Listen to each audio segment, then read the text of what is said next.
Welcome back to the channel. This is the 176th lantern to enter the collection. Dates to between 1964 and 1967, and it is the very rare Thorn Gamma 9. Now this was also sold as the BLI Gamma 9, which British Lighting Industries, and I think it was discontinued around 1972. After that it was no longer produced and it was resigned to the history books. Finding an example of one of these today is an incredibly rare and time-consuming task. Thankfully, I was lucky enough to live near one, and ever since I knew of its existence, I vowed that I would rescue it into the collection. So I put an inquiry into the council of the city that owned this, and they said, yep, you can take it down at your own risk. The supply cable had been cut a long time ago, and ever since it had not been operating. I suspect this was around the year 2000, based on what I can find, so it had been sitting dormant for 25 years. This is the shortest version of the Gamma 9, which measures 50.8 centimetres tall from the base to the top of the cap. And this one's actually a tiny bit shorter than that because there used to be a gasket seal going around the inside of here. That has long since rotted away. So the canopy had shrunk a bit.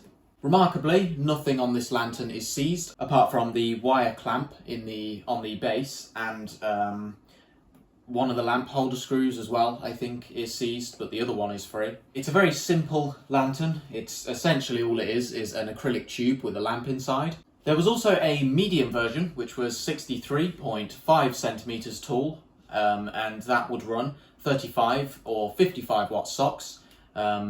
Or previously 40 to 60 watt socks. And there was also a large version, which was 76.2 centimetres tall, and that was for 2 or 4 40 watt fluorescent tubes. So it's a very simple lantern. It's mildly similar to the Gamma 6. As you can see, very similar sort of construction. Similar in height, except the Gamma 6's spigot is on the outside of the lantern, which extends it to actually roughly the same height. Obviously this would have been a tiny bit taller. Much like that Gamma 6 that I just showed you, and I think I even mentioned it in the video as well, the canopy was meant to be black, but all the paint has worn off. There is nothing left to it, apart from a few speckles of paint here and there. So yeah, very similar sort of mechanism you have to do to open this thing. You twist this top cap here, and it should remove entirely. I thought I would have to battle to get it open during the removal process. I did have help from another collector in the removal process who agreed to help me remove it from its place of residence. And I thought that cap was going to be stuck solid and that we would need to saw it off. Fortunately, we didn't need to do that, and it just opened, and the grub screws as well were completely unseized. We've got the cap off now. We just lift the acrylic tube up. It's got some tape there, which was placed on by me because of this crack here. There's also a crack on the other side, so I put a bit of tape there as well. The tape around the base here was always there. This is just newer tape that I've added to replace some old tape there. It's in very poor condition, this cover. It's still in one piece, thankfully, but there is some stress cracks, some weathering cracks, and some heat cracks. Also looks to have been a bit of vandalism here. You can see it's very sort of cloudy here. It's obviously with so many decades to be exposed to UV rays, it's gone much more cloudy. It would have had an opal diffuser originally as well, so the visual appearance won't have changed much. You can see the sort of clearer section there, and you can also see the ridges to help with light distribution. Now the eagle-eyed among you would have spotted that this appears to be a mercury lamp. You would be correct, but it is not the mercury lamp that these were sold for. So this is the smallest version of the Gamma 9, which would have been sold for 80 to 125 watt MBF or MBFU. It would also have been sold for 150 to 200 watt GLS. So it would sort of sit like that in the GLS versions. The medium versions were sold for 35 watt to 55 watt socks, or 40 to 60 watt socks for the older lamps. This one wasn't sold for socks at any point, but it could fit a 35 watt socks lamp in. This one's actually bayonet cap, so I can fit this in there. So it can actually do that, and I have warmed it up with a SOX lamp in. I'll put some pictures up on screen now of that warm-up. So those two lamps are purely just for a visual demonstration. But now we are onto the lamp it came with. This is a mercury lamp, but it is a self-ballasted mercury lamp. 160 watts. It does actually say on it. This one's actually made by a company called Wotan, and then it says HWL, 160 watts, 240 to 250 volts. Germany, and then it says what I think is QW6. Not quite sure what that last bit means. It could be like, it could refer to when it was made, it could refer to where it was made. But we do actually have a date of installation, so we do know when this was installed in the Gamma 9. This probably would have ran a GLS lamps originally, similar to this one. Obviously not 500 watts, it probably would have been maybe 150. So this one was actually installed on the 13th of November 1998. There is a handwritten date on it. And then interestingly, on this side, there appears to be a signature. I have my suspicions as to who this signature is, because it does appear to say P.H. There was a collector with those sort of initials who was known to service lanterns in my area and leave their signature within. I do actually have another lantern in the collection with their signature on it, which is an integral Philips MA50 Mark 1. So that is what was supposed to be the Gamma 9 sticker. The text on it is ever so slightly elevated, so you can read it if you put a flashlight above or below it. You can read what it says, and as a result of that, I have reconstructed the sticker on this side.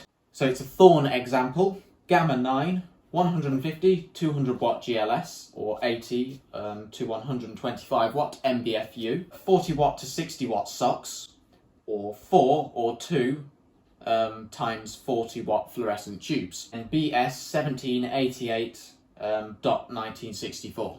BS refers to British standards of the time. And then it says Street Line 2. I'm not sure what Street Line 2 means. Those are the two C screws down there. And then we have the earth screw there, which is actually not seized. I actually managed to get that off. Didn't even require much persuasion, if I remember correctly. What also didn't require much persuasion are the 3 grub screws. There is a grub screw there, a grub screw there, and a grub screw there. So what is that?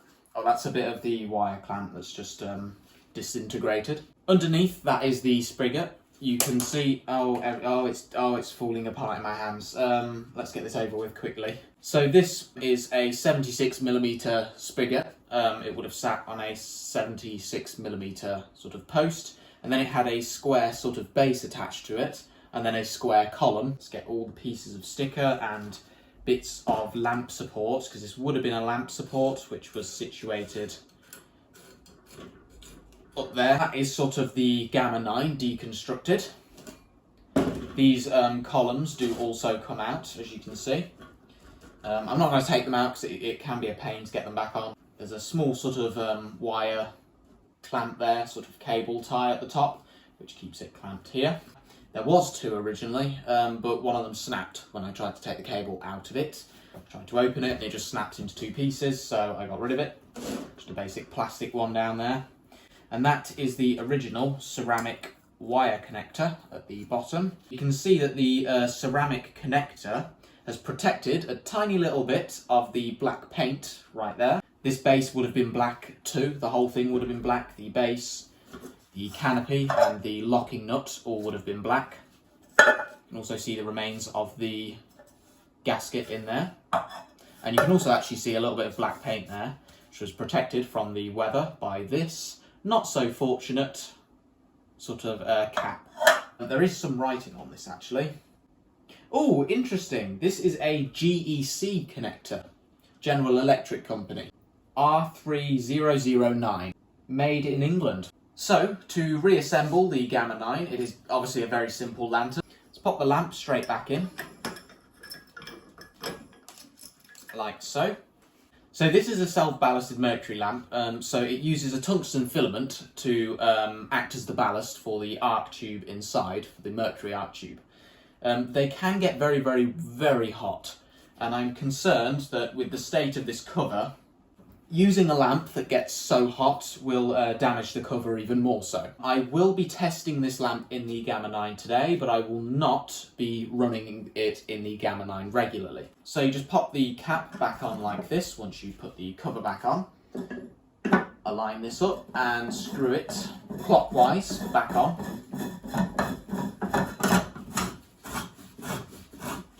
And there you have the Gamma 9 all together. So I'll run the lamp that's in there, the lamp it came with, in the lantern for this video. The plan after that is to install a GLS lamp, just probably a regular one, obviously not that. Now that the Gamma 9 is all together and in one piece, apart from all the flaky bits of sticker and lamp holder and that sort of thing inside, let's get it switched on.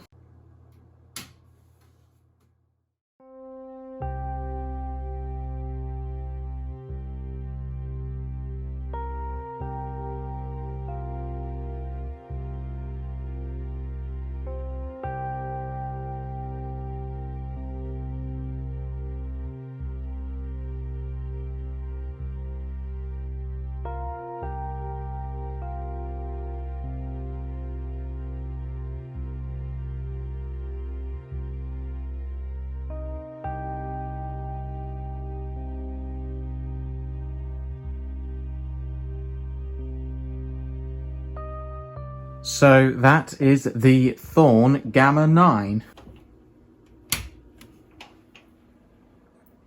You could just about see a cooldown there, although don't be fooled, that red light is from my computer, which is just across the room. Not many changes were really visible, so I sped the warm-up up. It was basically just a switch on. So yeah, that is likely the last time that the lamp will be run in the lantern for an extended period of time. Down here it's cold, but then it gets warmer, warmer and warmer and hot. I will put a community poll on the community tab of my YouTube channel so that you can vote on what video you want to see next. So I hope you all enjoyed.